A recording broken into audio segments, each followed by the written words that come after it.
Hey guys, Amazing Blue Guy here today, and I'm going to talk about starting a balloon business, what you need, do's and don'ts. Stay tuned right after this.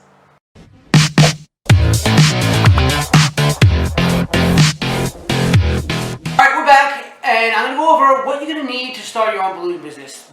This by no means is a comprehensive list of everything you're going to need, but at least I'm going to give you some insight, and I'll talk to you and go over a couple different ideas. If you're thinking about getting into the business, this is what you're going to need. So let's start off with a business plan. I'm sure if you've ever thought about opening a business, so I'm sure you've seen it, heard about it. It's very overlooked, but you're going to need a business plan. The business plan is basically going to be your vision for your whole business, where it's going to be from 5 years from now, from 10 years, even 15 years out. That's what you're going to imagine. What is it going to look like? What is it going to feel like? Are you going to have employees? Not going to have employees. It's going to have everything in there. So it's going to be basically your guide. So whenever you're lost in your company, you go back to your business plan and be like, hey, this is the plan. Are we sticking to it?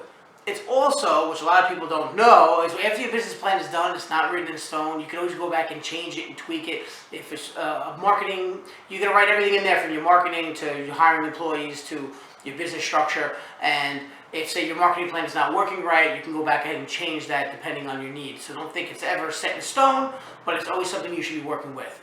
Okay, so once you have your business plan, that's number one. Your business plan is going to include your business structure, okay, your vision. It's also going to have your marketing plan on there. It's going to have all your startup expenses on there, and it's going to also have insurance and a few other things. Okay, so I'm going to go over those key 5 points. Let's start with business structure. By the way, I'm not an attorney. I'm not a lawyer. Anything I give you is my advice. Anything you hear here on this video, just make sure you just double check with a lawyer or an accountant to make sure they're valid, and always check with them for advice that you're going to need. Okay, I just want to say that out there. But there's a few different structures you could do. You could be a sole proprietor. Mind you, you're not going to be able to have employees if you're a sole proprietor. So if you plan on ever growing your business bigger, make sure you're an LLC or a corporation. Okay, you can research each one and see which one fits best for you, depending on your tax, the way you want to be taxed. Okay. So after you decide your business structure and you get formed, and then you make sure that you file, you're registered with your state and you're all licensed with your state, so you're going to need to get a tax ID license so you can make sure you can sell balloons. You're going to make sure that you're registered for your federal taxes. You have all that set up. Then we're going to go ahead and talk about your business startup expenses. You got to make sure you budget for everything. You need a budget for equipment, like your car, your vehicle. You need a budget for your insurance. You're going to need a budget for all your equipment, like helium tanks and duffel bags and balloons and anything you possibly think of. You're going to make sure you have a list of it. I'm going to go over a few things today so you have an idea, but make sure you budget for your whole budget for your business, and then make sure that everything that you need fits in that budget, and then so you can get started. Okay, then we're going to go talk about your marketing plan. All right, your marketing plan is going to be something very similar to the past videos I had. It's going to talk about your website and your business cards and how you're going to get clients, and then as well as your different strategies among that. And then we're going to talk about, lastly, is your equipment, all your different equipments, like I mentioned before, your helium tanks and so forth. So start with your equipment. Okay, when you first get started, you're going to need to make sure you have everything, because you never know what's going to happen on a balloon job. Okay, you might be just going to do a simple balloon job with centerpieces, and you have your balloon weights with some ribbons and balloons, but hey, somebody forgot the helium. Somebody forgot the ribbons. Oh, this customer didn't want ribbons. She ordered monofilament and ribbon or a different color ribbon. So you have to make sure you have all the different tools. Or hey, you can't. They don't want you putting weights on the floor because this floor is a special marble. We want you tying this to the wall. Oh no, I don't have tape. Oh, I don't have an anchor point. So you're going to make sure you have everything. A typical balloon job would consist of, if I'm doing, say, like an arch, or I'm doing arch and centerpieces, I'm going to have my helium for the centerpieces, unless they're non-helium centerpieces. I'm going to have stands for the columns and or the centerpieces. I'm going to have weights. I'm going to have ribbons. I'm going to make sure I bring monofilament, that's the fishing line. I'm also going to go ahead and bring Dacron, that's the arch line. I'm also going to bring Gorilla Tape, Scotch tape, a bunch of scissors, weights, different extra weights, different balloons, extra balloons. Sometimes you need a balloon to tie something together, so I make sure I always have 260s, I have 11 inch, I have extra 5 inch. I even bring extra Mylars. And don't ever go to a job with Mylars with just the amount of balloons needed. I had a name march one day, and we only had one end. I think it was I forgot the name to be honest.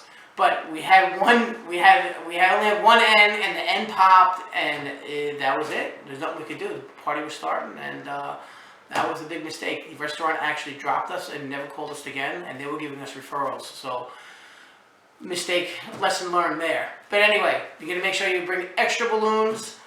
And then you're also going to need your helium tanks. You're going to need smaller helium tanks, then you're going to also rent bigger helium tanks. So you've got to research every single thing that you have there, okay? And then price it out, okay? Make sure that you get the best price for all those items, but you're going to need them all.